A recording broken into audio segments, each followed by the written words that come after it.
case you missed it, it's the top 5 sports talkers of the day. Now, it's time for Dan Barrero's Top 5 at 5. Hey, it is Top 5 at 5 time. Louie will join at the bottom of the hour. Your Minnesota Wild are back in action tonight, Kevin Fallness. Kevin's pregame show, I believe, will start at 8 o'clock because the puck drop at Delta Center, one of your favorites, the Delta Center. Special place. Where you covered many an NBA game and NBA Finals games, I imagine, between the Bulls and the Jazz. I did. I covered even, I want to say, was the Delta Center around when I'd covered some Mavericks Jazz playoff stuff there. Could have been already been around then. I'm not even sure. But yeah, a lot of good memories in the... in fact, I remember running into... Do you remember Adrian Dantley? Of course. Undersized power forward. Really good, great Notre Dame basketball player, college player, and then went on to the pros and had some success. Dantley was injured and was out for a game. And I ran into him on the way to the concession stand during a break in the action. So I said, thank God I brought my notebook. I said, I got a little exclusive with AD. You know, nice little notebook item. Yeah. And he talked to me. He was great. Adrian Dantley, went about, I want to say he was only like 6'3" or is like an undersized power forward, but strong. Yeah. He exuded power despite the fact that he was only about, I think, maybe listed at 6'4", 6'5" at the most. I'm trying to think. The Delta Center was 91, so you wouldn't have covered that. No, it would have been then. What were they been playing in? That's what I'm trying to find here on the fly. I should know the name of it, but I don't. And Dantley, here's Dantley. It's a team star player who carried them through the early years in Utah, was traded to Detroit. That's right. That's Kelly Tripucka. Kelly Tripucka. Your guy. Oh, my God. Who ended up splitting time with Thurl Bailey, who then came here. We had Thurl Bailey for a while. I had my battles with Thurl. Did you really? Well, I might have suggested he was a little bit soft when it came to rebounding, and he didn't particularly. He noticed I said it. Or I wrote something. I don't remember what it was. It wasn't kind. How about this? The Jazz were not happy in '84 when they picked an unknown guard in the first round named John Stockton. Think about it. How'd that work out? Worked out pretty well. Pretty well. They were on hand for the draft party. The fans on hand booed the selection. John Stockton. Think about it. And Mike Tice had to say, okay, calm down. Calm down. We did get the guy we wanted. That's very good. Mark Eaton played for them. Oh, yeah. 7'4". From Kansas, right? Huge. No, that was Mark Randall. That was Ostertag, Greg Ostertag. Yeah, but before that was Mark Randall, and I only know that because his dad was one of my teachers. Randall wasn't huge, though. Wasn't anywhere near as tall. All right, well, I don't know where they played when you ran into Dantley. I'll find it while Somebody will tell us. Sure. But the Wild play there tonight at 8:30. Their first game against Utah. The Utah Hockey Club puck drops at 8:30. You can hear it right here on the Fan. Question, Dan, that many of Timberwolves fans have been asking and wondering about is, A-Rod's been seen at a few games this year. I don't think Mark Laurie has been to very many. The Salt Palace. Salt Palace. Oh, Salt Palace from 79 to 91. Yeah. How could I forget the Salt Palace? Are you kidding me? Come on, man. That's an incredible name. Yeah, there it is. Anyway. Nice building? Well, okay. You know. Yeah. Though in those days, people weren't quite as obsessed with the state-of-the-art, beautiful buildings that they'd become later. But yeah. Anyway. You were saying? Glenn Taylor has not been seen at his usual courtside seats recently. What's that all about? He answers the question in a letter sent out to season ticket holders from Glenn and Becky. It's titled, A Message from Glenn and Becky. We've received inquiries about our recent absence at Timberwolves home games, and I wanted to share some personal news. I recently underwent a successful hip replacement surgery, which has kept us from attending games in person. Although we deeply miss being there to cheer on the team alongside all of you, we're excited by the direction our team is heading. We look forward to joining you back in person as soon as we can. Becky and I want to thank you, the greatest fans in the world, for your unwavering support. Wow. Wishing you and your loved ones a safe and joyous holiday season. Unless your name is Alex Rodriguez or Mark Laurie. Our warm regards, Glenn and Becky Taylor. And I had a question yesterday when we had Johnny on from a texter wanting to know an update on the arbitration deal. And I didn't bring it up again because I thought Johnny would tell us if there was some major development. But he still thinks we're at least a month away. In the past, that's what he has said, correct? It seems like January has always been the time. Now we're getting, now we're almost to mid-December. So we're getting there. But will it be early January? I don't know. But A lot of people are still very curious to know how this thing's going to go. Another question to answer. Are the Twins shopping Carlos Correa? Dan Hayes from The Athletic wrote a piece about this. Juan Soto, he was making like $750 million, right? He's going to the Mets. I'll never understand how you can pay a baseball player that much money, except you just have it and there's no salary cap and you want him, right? I mean, you basically don't care about anything. The way one of the ball guys put it is this is basic. It's not good for baseball. Forget the Twins. This isn't an excuse for the Twins not spending money. It's not good for baseball, period. But that this basically came down to a tug of war between two owners, and that they've just decided to reinvent the rules. There's nobody who could tell me that even for those teams involved, in fact, I would submit to you that the Yankees dodged a bullet here, that this is the best thing that could have happened to the New York Yankees, because there's nobody who logically can tell me that this deal in baseball for a single player makes this kind of sense, even if you do have deep pockets, other than you've just decided we're going to get them. Yeah. We literally don't care what the price is going to be. We're going to get them. Can you imagine? But I don't think there's anything, even for customary, a big market, expensive market, deep pocket market mentality, that this deal makes any sense. And that's part of the reason there weren't that many other teams that are involved. Even other, big market teams. So then people are wondering, okay, one of the star players is off the market.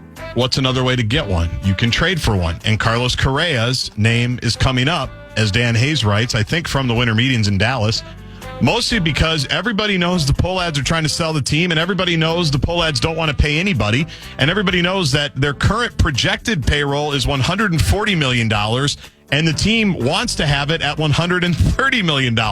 Everybody knows this. So apparently, calls are being made. Here's your guy, Falvey. When Carlos was on the field, he was one of the best players in the game. Ultimately, he didn't play as many games as we would have liked because he was dealing with the plantar fasciitis. That was unfortunate. But when he played, he was really good for us. He's a leader. He's a key member of the clubhouse. Obviously, you expect teams to call on players like that, especially with where we are and some of the conversations we're having with other clubs. But we want to win, so a high bar is set. So that doesn't sound to me like the Rick Spielman, we don't intend to trade Percy Harvin or we don't intend to trade Stephon Diggs. Right. Trade Stephon Diggs. It sounds to me like we want to keep Carlos Correa, but we know our situation. Yeah. And if you blow us away with an offer, we might be willing to move him. Your thoughts? Well, there's a part of me that says go ahead and trade him, because what's the point? I don't think. Now, what's interesting is I thought Lavelle said, according to the odds makers, we're favored to win the division. Are we? Which, if true, shocks me. Maybe that's, again, more of a statement about the division. But I don't like, that sort of concession. But at some point, it's like, well, who are you kidding? I don't know. I mean, I look at, again, what they've locked into regarding salary, and it just tells me that we're just sort of treading water, at which point you go, if you're treading water, then if you can get something really good for him, given his injury history, go ahead and do it. Now, I don't know at this point what you get for him. I really don't, given that history. And if you can't get something significant, then to me it's a double reason to not deal him and to keep him here, at least to have some kind of credibility in town. More Falvey, in light of our team sales situation, some of the dynamics around our roster or otherwise, I think there are enough teams checking in. What we tell every team is, listen, we're open to being creative. We can't rule anything out before we hear it, no matter who the player is. It's got to be just so deflating to be the president of baseball operations for this team, because you have to come up with this word salad garbage. He's an educated man, though. Good vocabulary. Different ways to reinvent it and to say it the same thing a different way, and it's just exhausting. And it has, again, nothing to do with really trying to compete in a meaningful way. He is a man of many words. Bill Belichick, a man of few. Is Bill Belichick going to be the next North Carolina head coach? The reports are from The Athletic, Ralph Russo, Brandon Marks, Diana Rossini, that we all know that he's confirmed that he's met with North Carolina. He did that on McAfee yesterday. But people believe that Belichick has the offer to be the next head coach, and he is currently mulling it over. I don't know what to think. Seifert, we didn't get into this on air. Off air, Seifert dismissed this as he thinks it would not be that Belichick would not be very successful. He's not buying that he's just going to be able to relate to players on the field. He just doesn't see him making the adjustments necessary. I don't know what to think. People who in the know claim he really is interested. He's got history here, right? I think his dad, he was an assistant there, Makes going sense. back to the 50s. Yeah. There's even a photo that surfaced of him in the stands during a practice session, whatever. And he's also upset that he hasn't had more offers from the pros, and he's like, okay, bleep you. I'm just going to establish something at another level. I don't know that it feels right for me. I'm always intrigued when a legendary coach at one level tries it someplace else just to see if it can work. But I have absolutely no idea whether it I don't have a strong feel for whether it will. I would love to see it, and for two reasons. Well, two reasons why I think it's intriguing for him as well. He'd bring his kid with him. His kid's a coach at Washington. Yeah. I think the defensive coordinator, I'm sure he would come. So I'm sure he would like to do that. But what he said with McAfee yesterday was that with the way that college sports is changing anyway, with revenue sharing, and everyone needs to have a general manager and a capologist now, he says it's not going to be all that dissimilar in terms. Like, everybody's making jokes about how's he going to go into a living room and recruit, a 17-year-old or an 18-year-old. You see his girlfriend? Well, there's that, too. That's an interesting wrinkle the other way. Yeah. It's like, do you bring your girlfriend around the team? Well, that's a distraction. Yeah, I think you do. But you probably would. Yeah. But it's much more, like, a lot of these places now are much more, here's your offer, here's the money, here's what we can pay you, here's your role, in or out. It's not necessarily the old college recruiting that Mace talked about, where you have to try everyone's peach cobbler for a month and convince them to come to your university. It is... At least that's how he's presenting it. He's going, it's going to be an NFL-type model, which you can do now. Who knows if it would work, but I'm all for experiments. The other thing that keeps coming up is that his frustration at the pro level is he wants to run the whole thing again, and maybe no one's going to give him that much authority. That's the other thing. It may well be, as legendary as is as a coach, that there's not anybody interested in, like, here, it's all yours. Give you the keys to every office in this town or in this building. And he may not have that option. Whereas if you're running University of North Carolina program, presumably you do it all. You do it all, and you're reporting directly to the president, not even to the athletic director. Exactly right. We'll come back. Louis is going to join us at the bottom of the hour. A couple of other housekeeping items to take care of when we return. Believe it or not, you can still find the occasionally useful item on X. And I noted one that apparently offers up what's classified as the hidden MJ tapes. And the tweeter here writes, sit back and watch poetry in motion. And remember, he is 6'6" doing this. It's a great highlight reel of Jordan. And it is, a lot of them you see over and over. It seems like the same plays. This does look like stuff that I'm not quite as familiar with. And one of the wiseacres responding to the video noted, this is vastly more entertaining than if Jordan were playing today and putting up 15 threes a game. And when it comes to the issue of the dominance of the three-point shot, I thought Jim Peterson made a very salient point. I don't know if it was during the first Golden State game or the second one.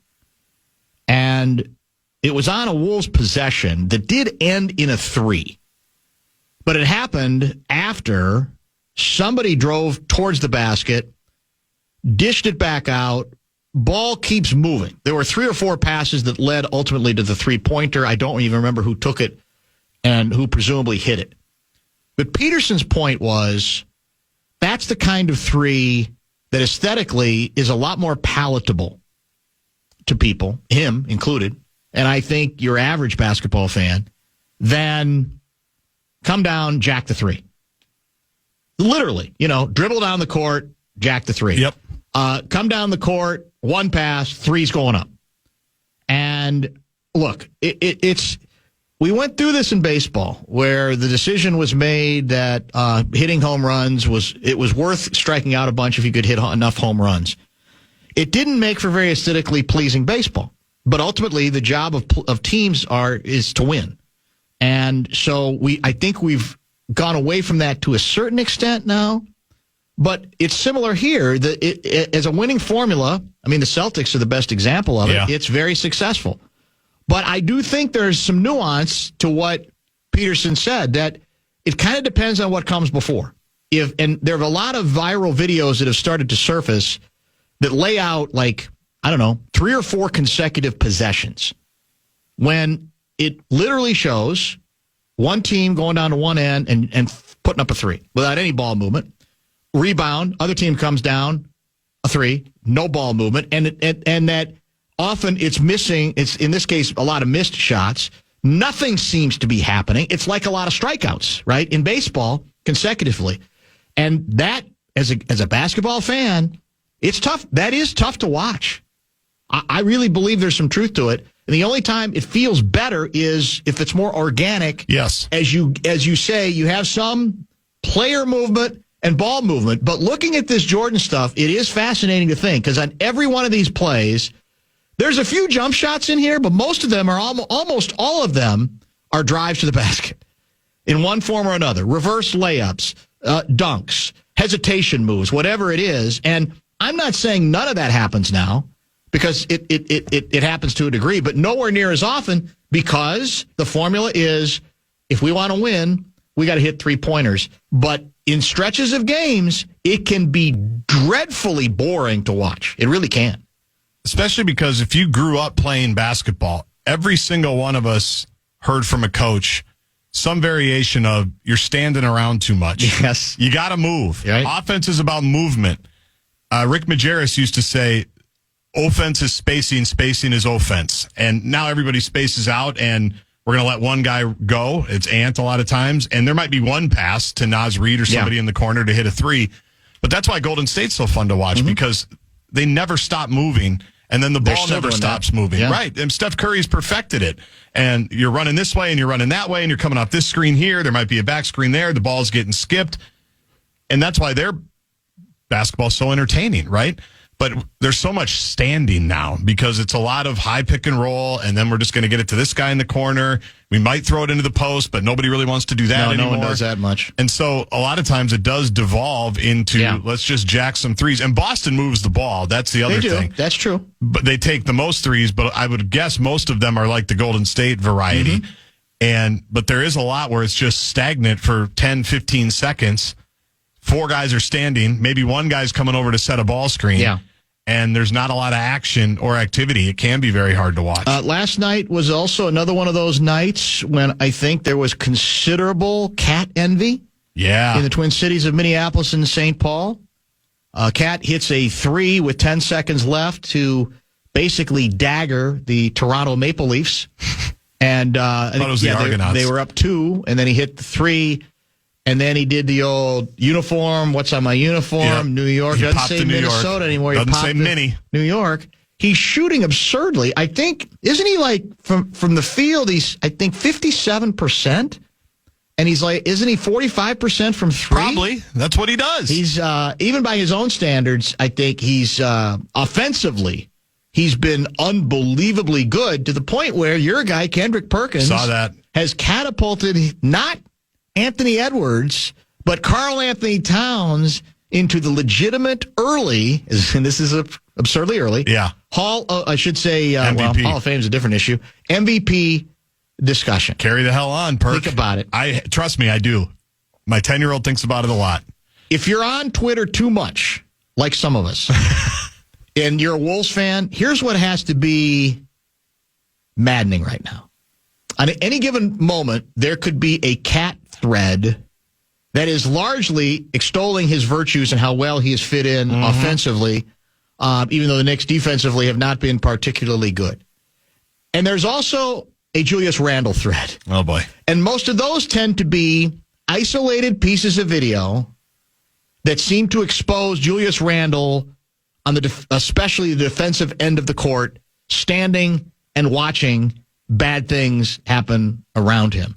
It's a challenge right now. It's a burden. It's a trying time. It's a very trying time for fans of this team who want to believe in the trade and want to stand tall in favor of the trade and know that there's still plenty of time for this stuff to work out. Yeah. But right now, it's extremely concerning. There's no question about that. I don't think, and that's from somebody who defended the deal or said, at least I understood what they're trying to do here and what this might mean as a combo platter. Right. Even though, as I said, I felt from the beginning, and I've heard some people say otherwise, which I think is absurd. Karl Anthony Towns, we always knew was the best player in the deal. Even with his weaknesses and the eye-rolling things he was capable of doing, he was flat out the best player in the deal. You could still defend it from Wolf's standpoint because of the other player you got back and the draft choice and the long-term salary ramifications for it. Well, that's it. But there was never any question that Karl Anthony Towns was the superior a player in the deal. You can dislike the trade and understand the vision. Right, exactly. And that's kind of where I am, because I certainly understood why they needed to do the trade, and a lot of it does have to do with the next couple of years. It's not that whoever owns the team didn't want to pay the second apron luxury tax. Correct. It's you're literally not allowed to make moves when you're in the second apron. Right. And with the 4 players that they had signed, I know Rudy's going to be a little bit different. I think his number goes lower. They were basically going to be in the second apron or at the tax with just 4 players for sure. And so you understand the vision, and you got to trust the vision that there is something else down the line at some point, I would think, for the next iteration of Ant's career. But you can still be bummed out about the trade, especially because Karl's playing really well. And played well last year for much of it. We should probably save this when we have a little more time to explore it. And people talk about trades all the time. There's a lot of rumors percolating that the Wolves are looking around, always keeping their eyes open, which I think Conley does. The guy we need to talk about a little bit more in terms of trade possibilities or being part of a package that I think we have to talk about is Jaden McDaniels. Yeah. I really do. As much as, and again, he was great defensively against Steph. He has those stretches where you go, my God, who can guard more positions? But I think you got to have some hard come-to-Jesus meetings to say, given some of the stuff he gives up offensively and the limitations there. The inconsistency. Over a period of months at a time, I think a lot of things need to be on the table, including that possibility, depending, again, what you could get back as part of a package. Let's talk hockey. Luigi, Minnesota Wild. Let's get to some Golden Gopher talk. If you have questions on either or both topics, Bradshaw and Bryant KFAN text line is for you, 64686.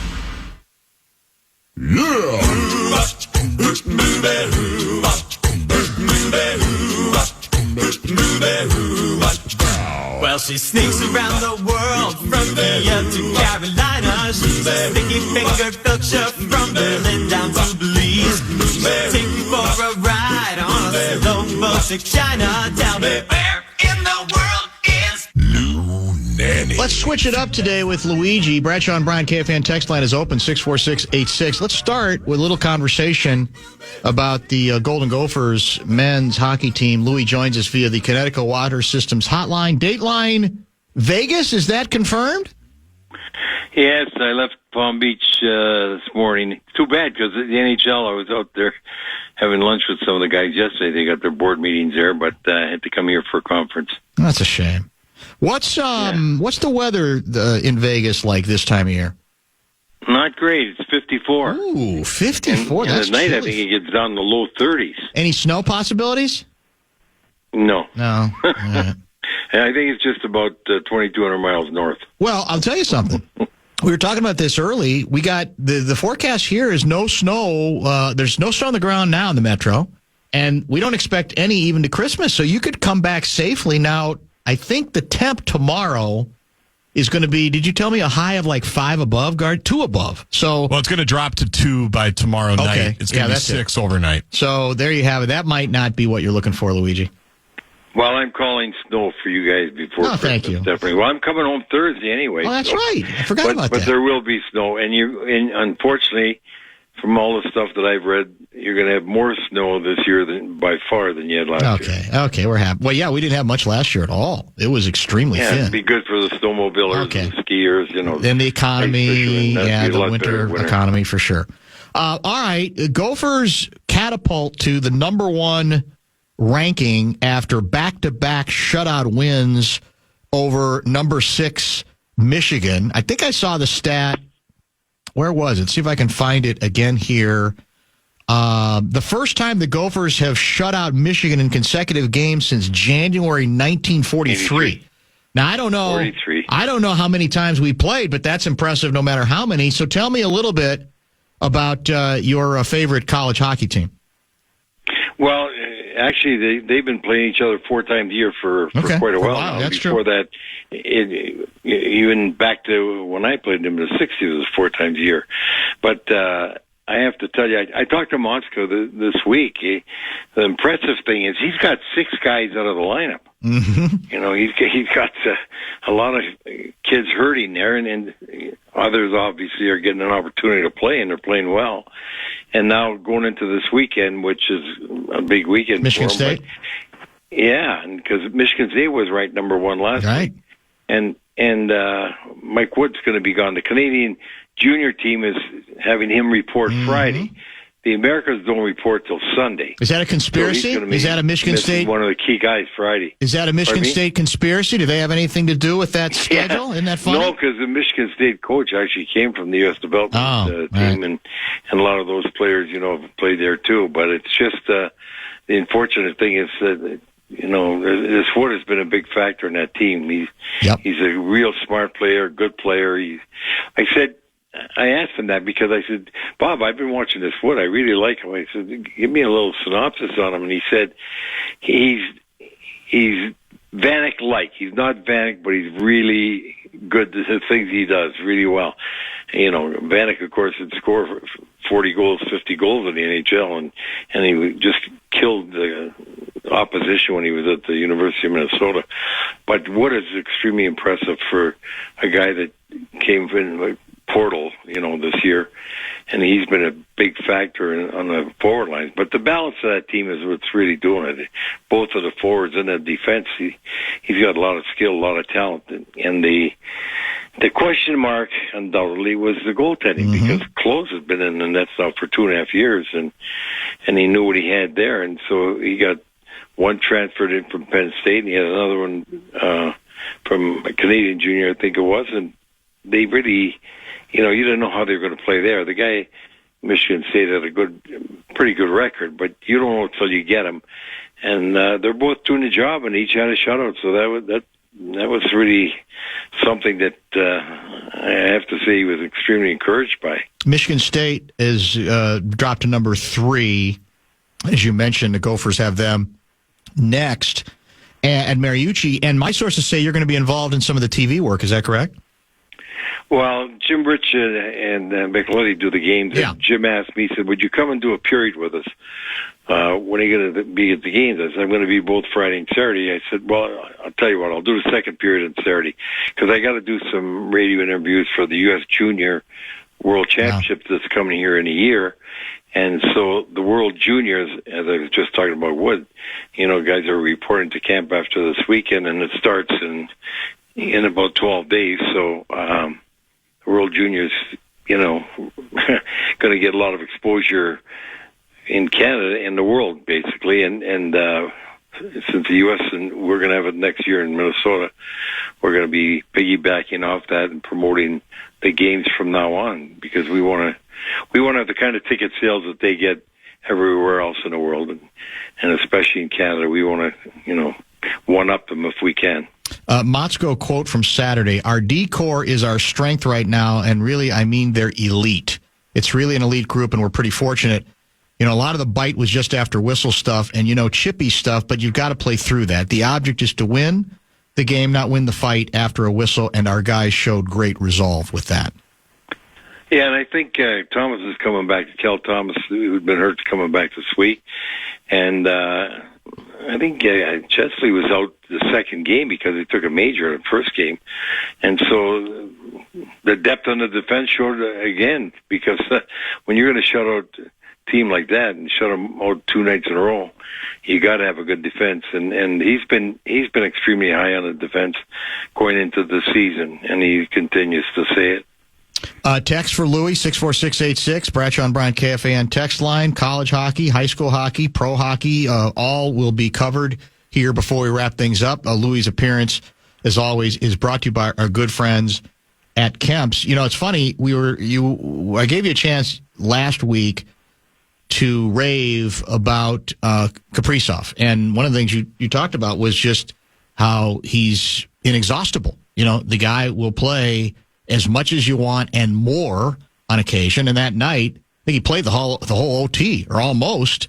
Yeah, and he ends played up a lot of it. Yeah, it was unbelievable. And they end up, and of course, he gets the game winner there. At that point, I think that was his 10th either goal or assist on the game-winning goal for his team, which was tops in the National Hockey League. And it sort of emphasized the point. I'm glad we had talked about it that day, because it's not just the talent, which is we've talked about and is considerable, but it's his body, right? Which seems capable, like I said, of being out there at a high level for lengths of time that you don't always necessarily get from great hockey players.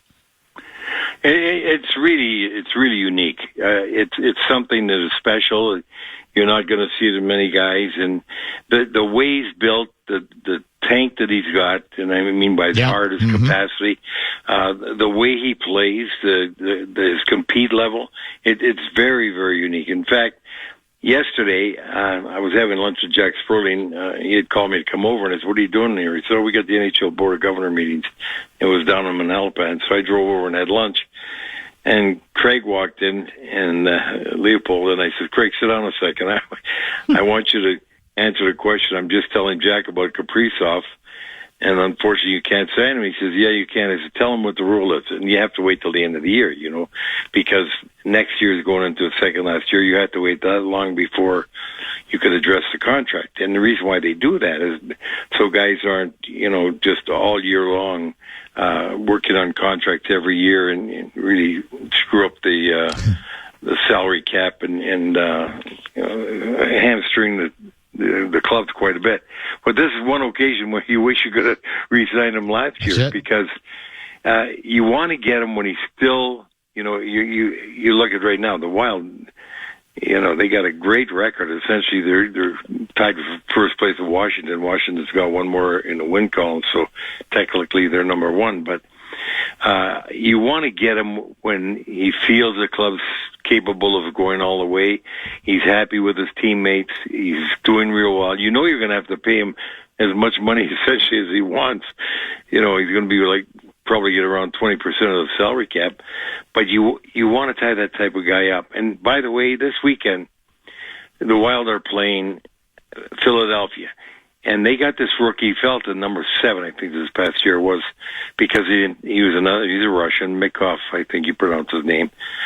Teams weren't sure he's going to come, and even though they thought he might be the best talent, which he's shown thus far he probably is, he felt the 7th. And you got to see him because you want to look at the similarities between Kaprizov and him. The stature, the size, the way he skates, they call it 10 and 2, the way he opens up and closes, when the agility that Kaprizov displays.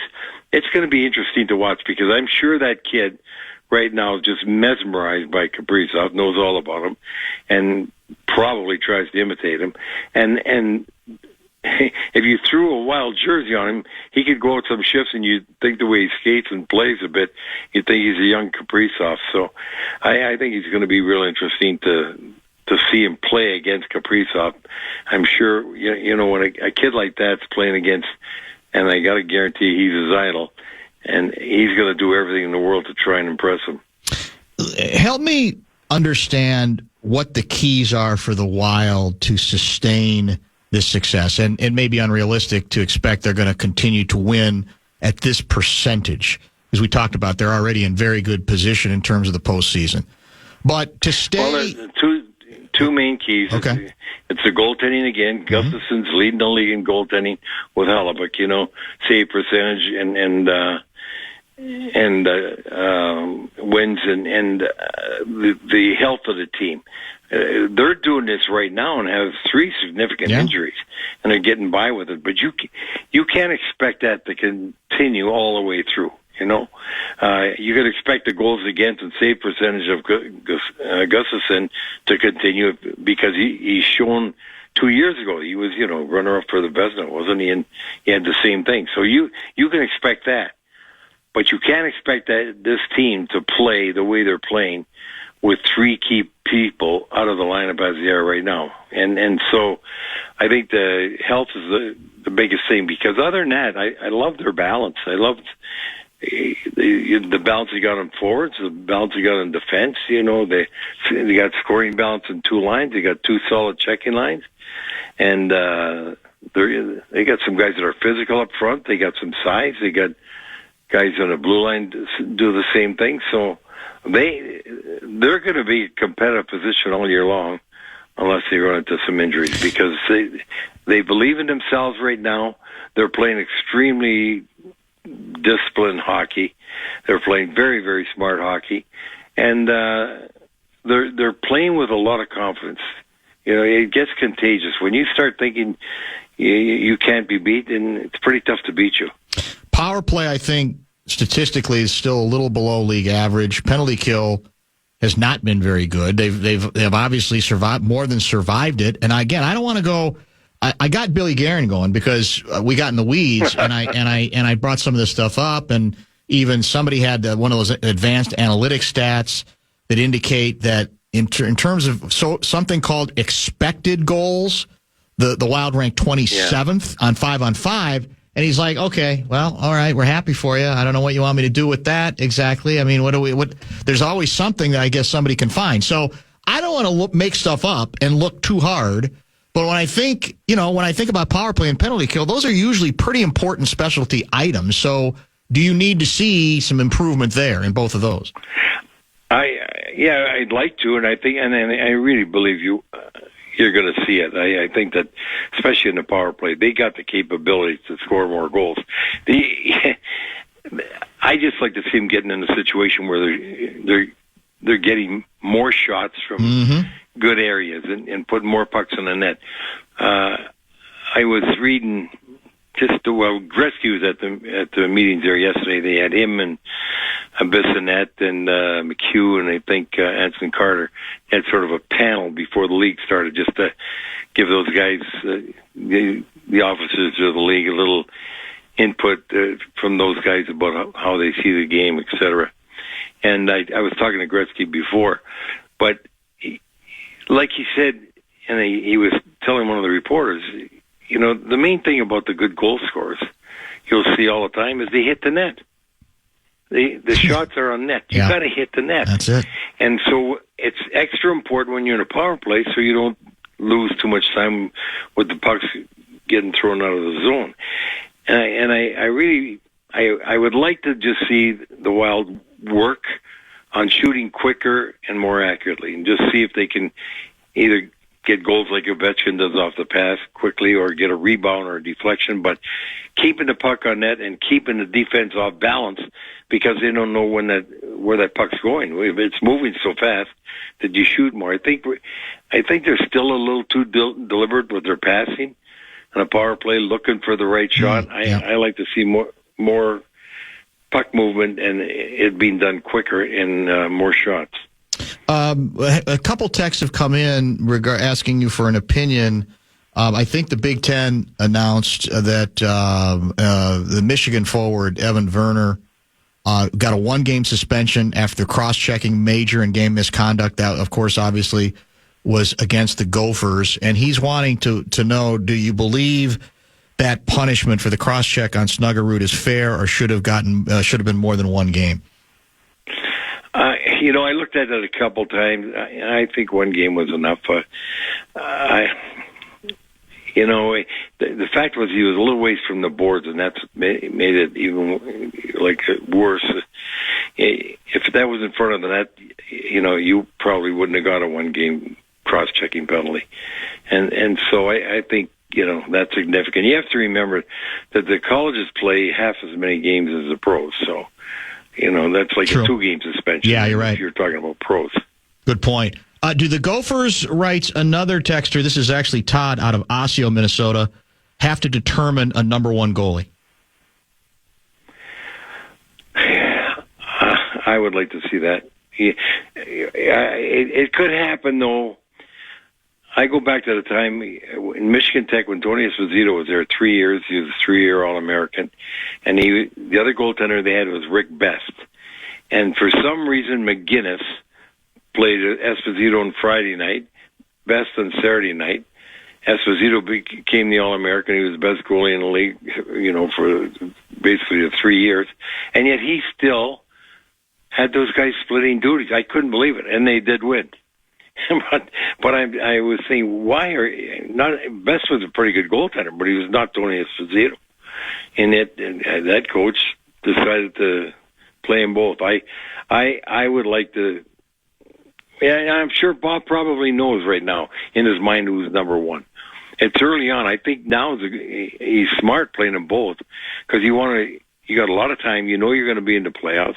You got a lot of time to see these guys and really be sure of when the crucial games come, who's your number one guy. Another text, where did it go now? I mentioned the goalie. Well, there's a couple people just flat out saying, when we're talking about the Wild or the Gophers, are we talking about championship material for this season? Obviously, NCAA for the Gophers, Stanley Cup for the Wild. Well, let me just say I'm hopeful. I never like to jinx them. I don't like to say that, but I think they both still have a tough road to hoe. And I think because I want to see the Gophers check better, and I want to see the Wild get through the first round. So yes, I always have some reservations because I don't want my hopes to be crushed. I mean, it's tough enough when they just get beat, but when my expectations are too high and they get knocked down, then it hurts more. Another texter. This is Selby Fairview guy. Louis, what are you seeing in the development of high school girls hockey? I feel it's advanced in skill, but communities are combining more than I remember. Is that demographics or decline in numbers? Can you speak to that?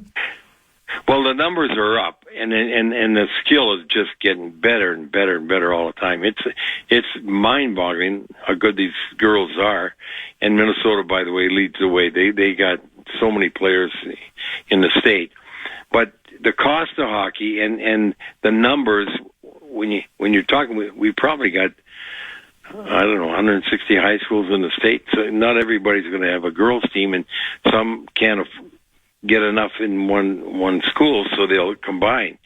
But the numbers continue to grow, and the talent is just.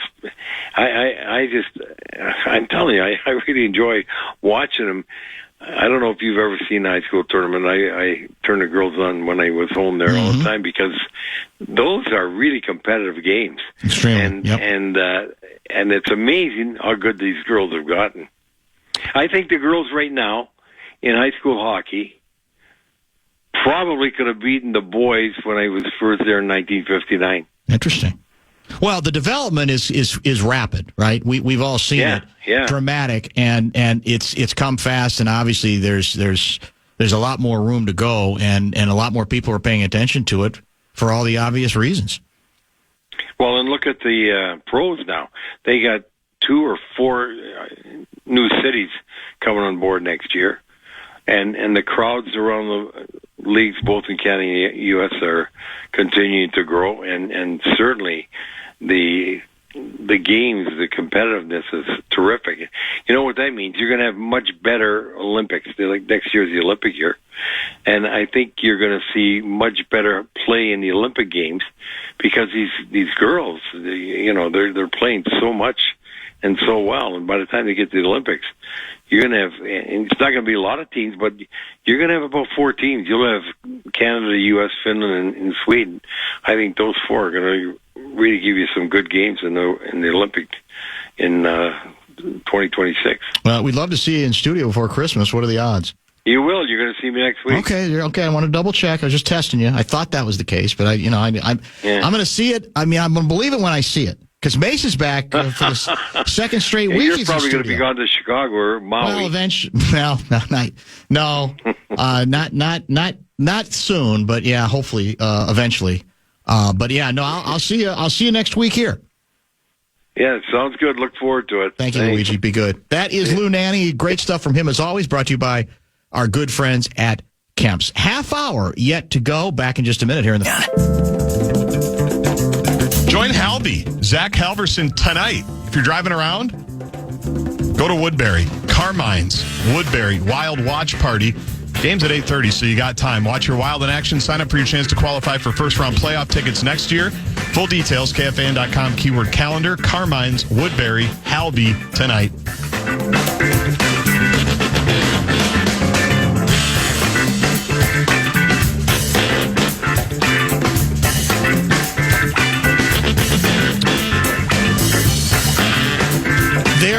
is yet another, and maybe this is one too many for a lot of folks out there, Beatles documentary that was released, I think, in late November, might have been the day after Thanksgiving, I'm not exactly sure.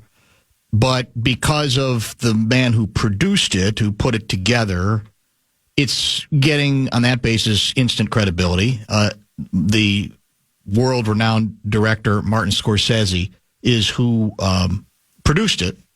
I think it's via Disney Plus. I think I watched it at least on Disney Plus. I know a lot of times there's redundancy there, but that's where I saw it. It's called Beatles 64, and it features a lot of footage that has not been seen before of the band during, its U.S. invasion, basically, right? Lots of good interviews from then, and then current interviews, new interviews with the two surviving Beatles, of course, Paul McCartney and Ringo Starr. And there is a point of controversy. I don't know if you heard about this. By the way, I liked it. I didn't think it was like earth-shattering. Again, it's relatable to me. I don't know if kids are interested in hearing any more about, Beatles history or watching something like that. It was relatable to me because I was around then. And I was also impressed. One of the best interviews in it is a guy we've had on the show from time to time, a writer named Joe Queenan, who still writes I think every other week column for the Wall Street Journal. And we've had him on a couple times. He's just a brilliant guy and a very funny man. And Queenan is in that right age group when it comes to, sort of appreciating the Beatles, celebrating the Beatles, etc. The point of controversy that has some salience, I think, regardless of your age, is a comment McCartney made. Did you hear about the Paul McCartney comment? I haven't. No, I'm curious. McCartney reminded people that the Beatles show up early in '64 to the United States, and including the Ed Sullivan Show, etc. And John Kennedy was assassinated on November 22, 1963. And I don't have the exact quote in front of me, but I'll paraphrase it. McCartney basically kind of muses out loud that he wonders, or wondered then, that perhaps the Beatles gave the country a break from the grieving, something else to think about. And some people have savaged him for it. They've said, God, get over yourselves. Yeah. Come on. Calm down. Who do you think you are? Etc. Now, I got to tell you that I wasn't offended by it. I don't know if it was very artful the way he said it, but when you listen to a lot of the people interviewed in the special, including some significant musicians, but not just them, what they all talk about, by the way, black musicians, white musicians, etc., what they all talk about is that they fundamentally thought something did culturally change, especially in music, and that, well, in the case of a couple of the black artists, they said Smokey Robinson is saying, the fact that you had the Beatles do some of our songs, some of my songs, I wasn't offended by. It was a compliment, and I also thought it was a show of homage and respect to a large degree. And I do think it's not insane. Now, it's not like saying, well, everybody forgot about the assassination on the basis of the Beatles coming. But human nature being what it is, culturally speaking, I don't think it's outrageous to think that something that was, again, it's hard for people to understand this today, something that culturally was absurdly momentous then, covered in a way like nothing else had ever been covered before, kids reacting to music in a way that they rarely had before, that in some ways it may have had a little bit of that impact. So I'm here to defend McCartney to the extent that I don't think he deserves some of the savagery he's received, even if it does sound grandiose. You play music. You're a mop top back then. You're talking about the President of the United States being murdered, right, in cold blood. One thing, in a sense, doesn't have anything to do with the other, but culturally, they are connected to a certain extent. And there was an incredible amount of mourning after that. It had been a while since we'd lost a president to assassination, and there was this feeling of sort of the end of the innocence. And the idea that this sort of phenomenon takes place where this group, this so-called British invasion starts with these 4 children, basically, well, young adults, that, hit the Ed Sullivan Show, set all-time ratings numbers for that. In fact, I think they ended up going to Miami to do another Ed Sullivan Show that was broadcast from there as well. Wall-to-wall coverage where whatever towns they played in that first time around. I think they played Carnegie Hall, if I'm not mistaken, a couple other places as well. I don't think it's quite as insane as some people, and I don't think he meant it to say, well, that means we're on the same level. John Lennon got in trouble then for basically saying that for kids, the Beatles were bigger than Jesus, and he got obliterated for that. People started burning Beatles records, the whole bit. And then he apologized for it. But again, part of the point Lennon was making wasn't necessarily as self-serving as it sounded, that was right. He was just saying, we struck a chord. And no pun intended. They did. It's undeniable the verve and energy they brought to popular music back then. And I can say it because I lived it. It may be hard for people to believe when we're in a world now where there's a million groups and it's all very fractured and it's all very different, obviously. But that wasn't the case then. Unless you're Taylor Swift. It was a completely different. Well, that's close, but I'm not even going to give her that. But it's close. But anyway, I think, and I don't know how much criticism he's received, but I've seen some people react to say, "Come on, Paul, what are you talking about? Get over yourself." And I wasn't as offended by it as some folks. Descendants of the former inspector general in Minneapolis who ran them out of their downtown Minneapolis hotel because they had girls breaking curfew that we played a few years back. That's right. He agrees with all the descendants of that police inspector would agree with all the savagery. There's no question. But as Flip would say, the truth cannot be controversial. I'm sure there was some of that for some people. That's one of those where if you're having a Barrero conversation with McCartney, you could say, and there was a sense, Paul, that you guys maybe gave some healing to a nation grieving a president, and that's where McCartney can go, we'll let other people talk about that. That's right. That's for others to decide. We just know blah, blah, blah, blah, blah. Like, that's not something you want to introduce about yourself because it only comes off one way. It only comes off the one way. Even if you don't mean it like that. Because this is the same McCartney. I tell this story all the time. We played it when he didn't get let into that Grammy party, that VIP party. Oh, it's brilliant. And it's just brilliant. To show the self-awareness, he just looks and goes, we need another hit, guys, after 80 years of just brilliance. Yeah. Like, it's the same guy. Right. So I'm sure he's got an ego. I'm sure he's full of himself. Why wouldn't you be? But it's what... Yeah, is it the worst? Is it the best thing in the world? No, but it's not the worst thing in the world either. But I can tell you, again, that there was... And they brought an energy that was exciting to the country. It really, and again, it didn't cure cancer. It didn't solve political squabbles, right? It didn't desegregate the South. So we get it. There are layers to this sort of thing, and there's plateaus that we're talking about again. But in terms of energy and excitement and the sense that there's something different, going on here. And maybe I'll even try to find the soundbite for tomorrow or Friday. Queenan, there's a place in there where Queenan flat out says to the point that it did help some people to get past it, but he thought that was generational. He said, my father was a dyed-in-the-wool Democrat. He said, never got over John F. Kennedy's assassination. He said, we did. Now, he was a kid then. That was his point, was that the kids at that point were headed in another direction and were more likely to sort of look past that, even if, again, there were no political squabbles settled by the Beatles hitting the United States of America. The ending of that documentary, by the way, and I'm not going to give it away if you want to see it, is brilliant. Literally the last utterance in that documentary is from John Lennon, and it's perfect. I would call it a perfect ending. He says, I love you guys, like Norman Dale. It's a little more subtle than that. Oh, it is? Okay. But it's very well done as well. Come back, let's wrap things up. A very good guest lineup today and a lot of conversation about the present and future of the quarterback position for your Minnesota Vikings. We'll lay out what both of our major guests on that issue got to when we come back to wrap things up.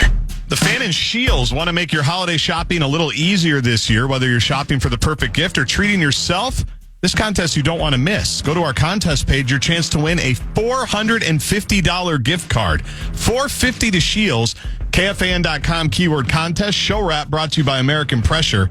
Commercial grade pressure washer since 1975. It's the bumper to bumper show wrap. A lot of good quarterback conversation today with Kevin Seifert, who was in studio between 3:30 and 4:30. You can podcast that if you missed it. It was good conversation as always with him. Not hot takey, according to one of our texters. Following Seifert, it was Rich Gannon, who was very complimentary of Sam Darnold, says he's got an MVP vote, and he thinks Darnold is on his radar and in his mix. That's wild. That doesn't mean he's going to win it. Doesn't even mean he's going to vote for him, because we're hitting what could be argued to be the crucial part of the schedule that's going to largely tell the tale on how Darnold is perceived regarding what's been, to this point, clearly a very successful run in his effort to rejuvenate his career and to make the Vikings relevant in 2024. I really think in the end, Gaardsy, that ultimately the possibility of Sam Darnold hanging around here is going to depend on two things. One, sustained success down the stretch as the tests get tougher.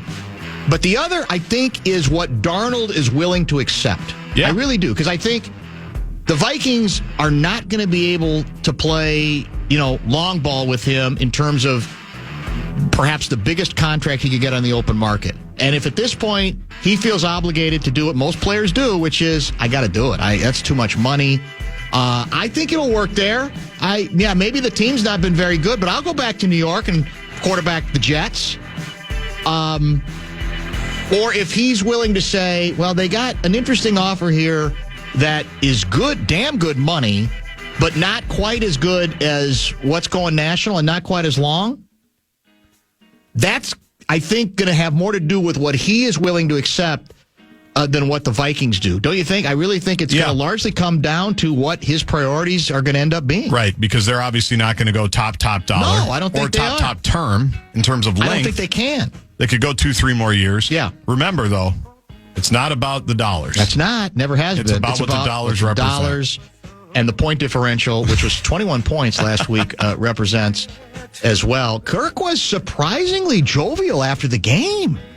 On the field with Darnold? I guess if you're making all that money, you say, what are they going to do to me? What are the issues? Fire me? Yeah. What do I got? What problem do I have? There was a lot of hugs on the field. I watched that 4-minute video. It was good. It was good stuff. And that team's unraveling. So they are very interesting. Coming up tonight, Vikings country, and then it's Minnesota Wild hockey. Louis joined in the 5 o'clock hour. Great hockey stuff from him. Wild at Utah. Tomorrow, Glenn Mason and Pat Kessler, both, we believe, in studio. We'll talk to you tomorrow at 3 o'clock. Where are we, America?